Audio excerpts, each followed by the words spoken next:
বর্তমানে খুব জনপ্রিয় খাবারের মধ্যে চিকেন শিক কাবাব রেসিপিটি অত্যন্ত জনপ্রিয়। এর রেসিপিটি অনেক সহজ উপায়ে আমরা চাইলে বাসায় তৈরি করতে পারি। শুধু শুধু রেস্টুরেন্টে গিয়ে অনেক বেশি টাকা ব্যয় করে কেন এই শিক কাবাবটা খেতে হবে। তো আজকে আমি খুব ইজি ওয়েতে শিক কাবাব তৈরি করছি, সেটা আপনাদের সাথে শেয়ার করব। সো এই শিক কাবাবটা আগে থেকে বলে রাখি যে এটা বাচ্চাদেরকে টিফিনে দেওয়ার জন্য বেস্ট একটা রেসিপি হতে পারে। তো এই যে দেখতে পাচ্ছেন আমি মুরগির বুকের মাংস নিয়েছি, একেবারে পিওর মাংসগুলো এখানে নিয়েছি এবং এই বুকের মাংসের সাথে আমি এখানে মিডিয়াম সাইজের 2টা পেঁয়াজ কুচি করে নিয়েছি।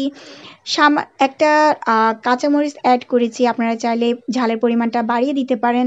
তাছাড়া আমি এখানে গোলমরিচ অ্যাড করেছি, এলাচ অ্যাড করেছি, গোলমরিচ 10টার মতো, এলাচ 5-6টার মতো, দারুচিনি 2 থেকে 3 টুকরো ছোট সাইজের এবং এখানে আমি ধনেপাতা কুচি দিয়েছি। তো আপনারা চাইলে এখানে পুদিনা পাতাও অ্যাড করতে পারেন, সেক্ষেত্রে ফ্লেভারটা অনেক ভালো আসবে। তো হলুদ গুঁড়া, মরিচ গুঁড়া এগুলো হাফ চা চামচ করে দিয়েছি এবং জিরা গুঁড়া হাফ চা চামচ, ধনিয়া গুঁড়া হাফ চা চামচ দিয়েছি। রাঁধুনি মাংসের মশলা দিয়েছি এখানে হাফ চা চামচ পরিমাণ।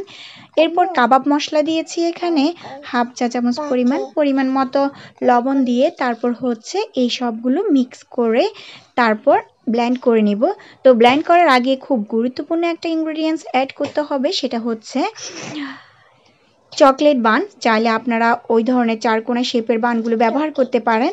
সো এই যে দেখতে পাচ্ছেন এই বানটা হচ্ছে আমি টুকরো টুকরো করে তারপর হচ্ছে একসাথে এই সবগুলো উপকরণ ব্লেন্ড করে নেব।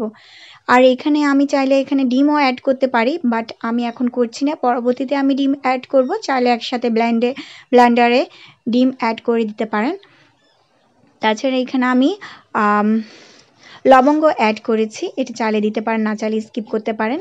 তো দেখতে পাচ্ছেন ব্লেন্ড করা হয়ে গেছে এবং সবশেষে আমি এখানে ডিম অ্যাড করছি। সবগুলো উপকরণ খুব ভালোভাবে মিক্স করে নেওয়ার পর এখন আমি ছোট ছোট করে কাবাবের জন্য শিক কাবাবের জন্য রোল করে নিব। তো এই যে দেখতে পাচ্ছেন হাতের সাহায্যে সুন্দরভাবে শেপ দিয়ে নিব আর একটা সাইডে এই সবগুলো তৈরি করে রেখে দিব। তো তার আগে এই যে দেখতে পাচ্ছেন হাতের মধ্যে আমি সামান্য পরিমাণ তেল দিয়ে তারপর হচ্ছে শেপটা করে নিচ্ছি। সেক্ষেত্রে খুব ইজিভাবে শেপটা করে নেওয়া হয় বা খুব ইজিভাবে করা যায়। তো তেলটা হাতে ব্যবহার না করলে সেক্ষেত্রে শেপটি কিন্তু পারফেক্টলি হবে না। সো যাই হোক দেখতে পাচ্ছেন এই সবগুলো এখন কিন্তু যথেষ্ট পরিমাণে নরম আছে। এটি কিন্তু চুলায় অর্থাৎ তেলের মধ্যে দেওয়ার পর গরমের তাপে সবগুলো কিন্তু শক্ত হয়ে যাবে। সো আমি পরিমাণ মতো তেল দিব, এখানে কিন্তু খুব বেশি পরিমাণ তেল দেওয়ার দরকার হবে না। তো অল্প পরিমাণ তেল দিয়ে আমি এই কাবাবগুলোকে ভেজে নেব। এইভাবে কাবাব তৈরি করে আপনারা চাইলে বাচ্চাদেরকে টিফিনে সার্ভ করতে পারেন বা অতিথি আপ্যায়নে কিন্তু ভালো একটা রেজাল্ট পাবেন। আপনারা দেখে আপনারা বুঝতে পারবেন যে এই যে ছোট ছোট আকৃতির এই যে কাবাবগুলো মেহমান আসলে ওদেরকে চাইলে দিতে পারেন। আর চাইলে এখানে এই সিস্টেমে কাবাব তৈরি করে ডিপ ফ্রিজে সংরক্ষণ করে রাখতে পারেন। তো সেক্ষেত্রে 6 মাসের মতো সংরক্ষণ করা যাবে। তো চাইলে এইভাবে তৈরি করে মাংস দিয়ে আপনারা গোল গোল আকৃতির শেপ করে কাবাবও তৈরি করতে পারেন, সেক্ষেত্রে মিট বল হিসেবে হয়ে যাবে আর কি।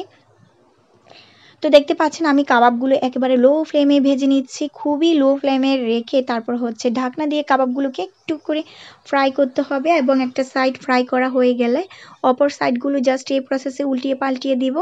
বাচ্চারা এই রেসিপিটি যথেষ্ট পছন্দ করে, আপনারা চাইলে দেখে নিতে পারেন। ছোট বাচ্চা যদি থাকে 2 থেকে 3 বছর বয়সী, ওরা কিন্তু বেশি পছন্দ করবে।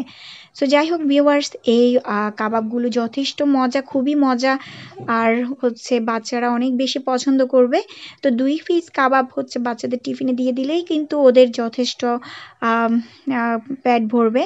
সো যাই হোক দেখতে পাচ্ছেন কাবাবগুলো কেমন হয়েছে, অনেক সুন্দর দেখতে, কতটা ইয়ামি হয়েছে, খেতেও বেশ মজা হয়েছে। আপনারা অবশ্য বাসায় ট্রাই করবেন অ্যান্ড আমাকে কমেন্ট করে জানাবেন যে খেতে কেমন লাগছে।